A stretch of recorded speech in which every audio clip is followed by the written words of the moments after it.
Lui, son territoire, c'est Mayotte. Le musicien M. Toro Chamou est notre invité du jour. Il fait rayonner Mayotte dans le monde entier. Maître du Mgodro, ambassadeur de la musique mahoraise, M. Toro Chamou offre sur scène sa richesse multiculturelle et sa musique engagée, entre soif de changement et urgence de justice.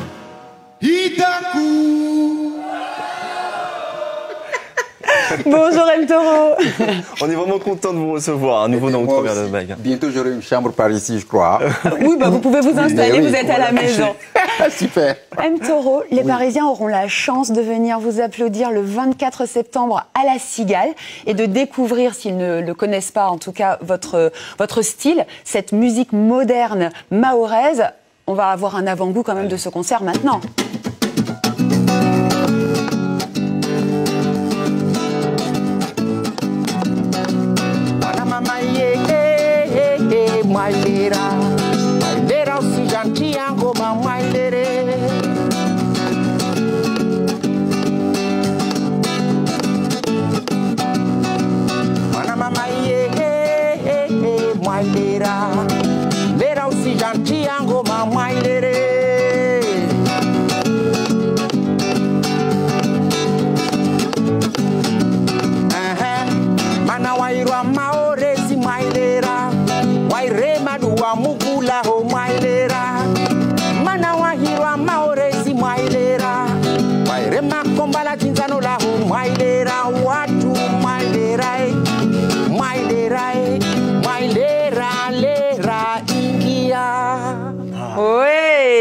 Et comme en concert, on applaudit. Oui, voilà. Mais c'est stressant parce que c'est court.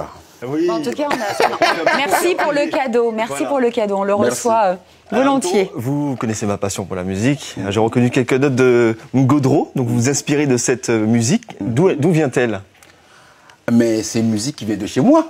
Hein, que nos ancêtres nous ont légué. Et que c'est une musique au fait qui met tous les Mahorais d'accord. En fait. Je crois que c'est l'âme. On peut même dire que c'est l'âme aussi. C'est aussi l'âme de Mayotte. Pourquoi? Parce que c'est cette musique qui nous met tous d'accord. On ne réfléchit pas. Dès que ça sonne, on danse. Voilà. On danse et on chante. Parce que là, on parle de la musique, mais on va parler aussi des textes. Quels sont les messages que vous voulez transmettre à travers vos chansons? Bon, eh bien moi, il y a des gens qui disent que je suis un chanteur engagé. Je dis que c'est les gens qui le disent parce que moi, c'est pas ce que je dis. Mais on dit que je suis un chanteur engagé. Pourquoi? Parce que peut-être que j'ose dire certaines choses que chez moi, on dit pas trop, mais c'est pas des choses méchantes comme on dit. C'est juste que si on connaît Mayotte, ce qui se passe en ce moment, moi j'ai un souvenir de Mayotte paisible. Ce Mayotte où tout le monde rigolait, accueillant, où tu pouvais laisser ta porte et partir jusqu'à la capitale et retourner, personne ne touchait quoi que ce soit chez toi. Alors moi, c'est ce Mayotte-là que je défends aujourd'hui. D'ailleurs, en parlant parce que c'est pas ce que je vois aujourd'hui. C'est ça. En parlant de souvenirs, dans votre dernier album Si Camilla qui est sorti en 2019, vous faites souvent référence à vos souvenirs d'enfance. Alors, qu'est-ce que représentent ces souvenirs à Mayotte? D'ailleurs, Si Camilla, ça veut dire quoi? Mais c'est ça, en fait, Si Camilla, ça veut dire saisis ta culture, tiens ta culture. Si Camilla. Voilà. Je crois que tous les problématiques qu'il y a en ce moment à Mayotte, en fait, c'est le fait que en fait, c'est très compliqué d'être chez soi et de se sentir perdu. Je crois que c'est ça, c'est le maître d'aujourd'hui. Voilà. Alors du coup, cette passion pour la musique, finalement, elle est née en même temps que vous êtes arrivé sur Terre. C'est-à-dire que tous les Mahorais ont ça en eux ou pas?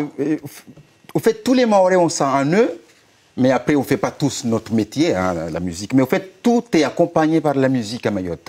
Que ça soit le côté religieux, ou bien que ça soit le côté fête.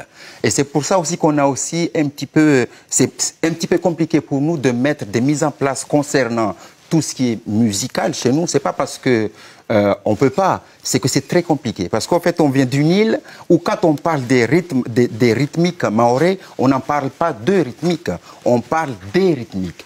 Mgodro, Biaya, Maganja, Chakacha, en fait, il y en a une centaine. Alors, c'est comment englobaliser tout ça. Comme chez les Antillais, on dit le zouklov. Oui. Quand on va les Jamaïcains, on dit le reggae. Oui. Quand on va à La Réunion, on dit le maloya. Bon, alors du coup, chez nous, on aimerait bien aussi faire quelque chose pareil, mais comment sans trop réduire certaines choses, puisqu'on a plusieurs rythmiques. Eh bien, on ne se réduit pas du tout, on ne s'arrête pas. Mais on y arrivera. Quand on est enfant et qu'on a un papa comme Benzo qui invente des histoires tous les soirs pour ses petites filles, ça doit être chouette quand même, le rituel du coucher. M. Taureau, vous êtes papa. Est-ce que vous avez inventé des chansons, des berceuses pour vos enfants? Oui, pour mon dernier, la chanson s'appelle Petit Poutou. Petit Poutou. Oui. Et Poutou, ça veut dire quoi? Alors, Poutou, ça veut dire un petit bisou. Le petit bisou. Alors, du coup, maintenant, comme il a 8 ans, dès que je le commence à le jouer, il fait... Ah, c'est trop mignon.